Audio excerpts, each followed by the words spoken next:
पता था कि वहाँ मुझे एक डायन का सामना करना पड़ जाएगा। उस मंदिर के पीछे वाले घर में एक किसान का परिवार रहता था।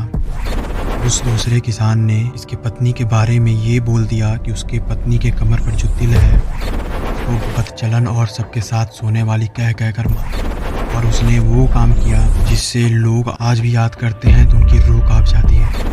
रमेश अपनी पत्नी के सीने पर बैठ गया और उसी हंसुए से अपनी पत्नी का यहाँ से शुरुआत हुई उस डायन की, जिसकी तब तक जब तक रमेश के बगल वाले घर वाले ने ये नहीं बताया था। मंदिर की गली जैसे ही खत्म हुई वहाँ एक औरत खड़ी। मैंने उस गेट के छेद में से अंदर देखा, मेरा दिल दहल गया।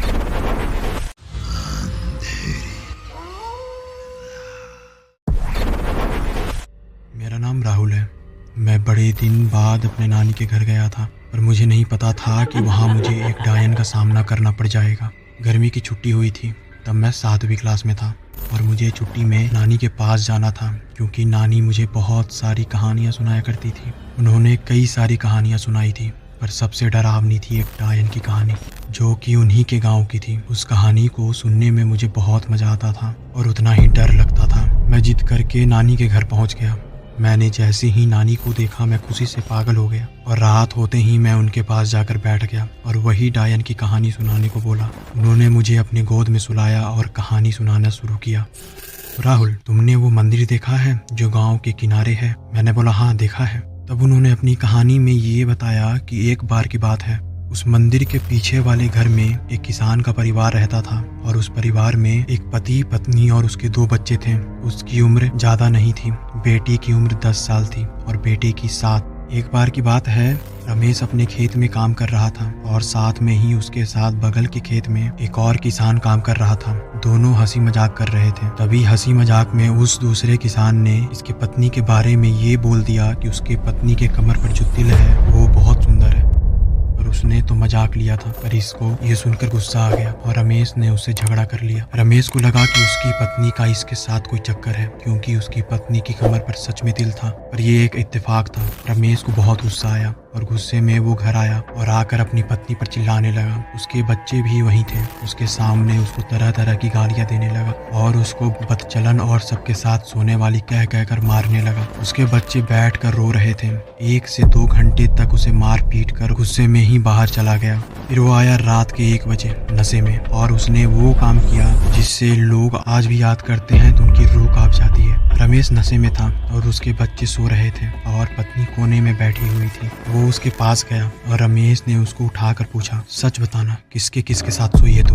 जब तक उसकी पत्नी कुछ बोल पाती, उसने फसल काटने वाले हंसुए से उसके कमर पर एक जोरदार वार कर दिया, जिसके कारण वो जमीन पर गिर गई और दर्द में तड़पने लगी। उसके बच्चे उस चिल्लाने के कारण उठ गए। रमेश अपनी पत्नी के सीने पर बैठ गया और उसी हंसुए से अपनी पत्नी का सर काट दिया। उसके बच्चे ये सब देखकर बेहोश हो गए।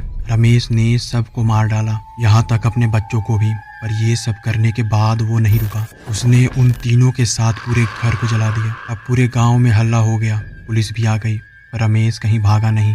उसने अपने आप को पुलिस के हवाले कर दिया। यहाँ से शुरुआत हुई उस डायन की, जिसकी लाश का किसी ने भी अंतिम संस्कार करने से मना कर दिया था।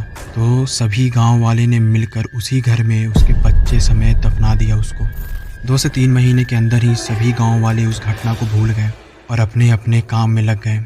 पर तब तक जब तक रमेश के बगल वाले घर वाले ने ये नहीं बताया था कि रमेश के घर में ये किसी औरत के रोने की आवाज़ आती है। और तो और कितनी बार रमेश के पड़ोसी ने रमेश की पत्नी को रमेश के घर के आंगन में दौड़ते देखा है। जब ये बात पूरे गांव में फैली, तब से कोई भी अब उस घर की तरफ नहीं गुजरता। ये सब मुझे तब तक कहानी लगती थी जब तक मैंने खुद उस डायन को नहीं देखा। एक दिन नानी के साथ मैं मंदिर गया। शाम का समय था। लौटते समय जब घर पहुंचने ही वाले थे, नानी ने एकदम से बोला कि उन्होंने गलती से माचिस की टिप्पी मंदिर में ही छोड़ दी। वही लेने मैं वापस गया था। जब मैं माचिस का टिप्पी को लेकर वापस आ रहा था, मंदिर की गली जैसे ही खत्म हुई वहाँ एक औरत खड़ी थी, घूंघट किए।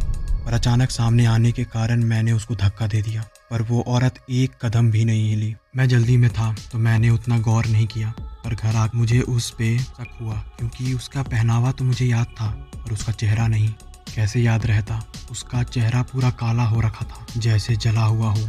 पर मैंने इसे अपना ध्यान हटा लिया क्योंकि ये मुझे डरा रहा था।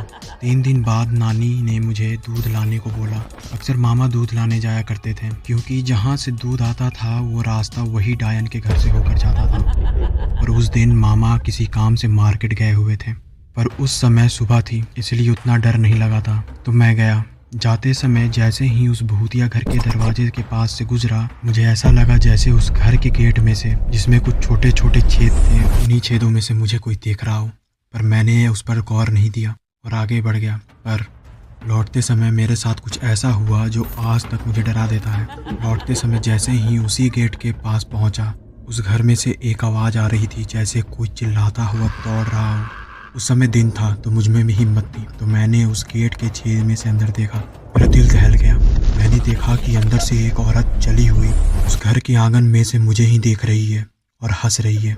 मैं डर गया और भागने के बारे में सोचा, लेकिन उस गली के आखिर में वही औरत खड़ी थी और पता नहीं क्या फुसफुसा रही थी। मैं डर गया। मुझे लग रहा था कि मैं आज मारा जाऊंगा। मैं उस औरत को देख ही रहा था कि अचानक पीछे से एक आवाज़ आई। उस घर के छत पर से एक ईंट गिरी थी, या शायद किसी ने गिराया था। मैं जैसे ही उस औरत की तरफ मुड़ा वापस, वो औरत मेरे एकदम पास खड़ी थी। उसका जला हुआ शरीर अजीब सी सड़ी हुई गंध छोड़ रहा था। मैं इतना डर गया था कि मैं वहीं बेहोश हो गया। जब मैं उठा, मेरी नानी और मामा नाना सब खड़े थे। मामा ने मेरे से पूछा, तुम उस डायन के घर की छत पर कैसे पहुंचे? रमेश के पड़ोसी ने मुझे बताया और तब मैंने तुमको वहाँ से निकाला है। वैसे तुम बेहोश कैसे हो गया था? मैंने उन्हें सब बता दिया और ये बात पूरे गांव में फैल गई।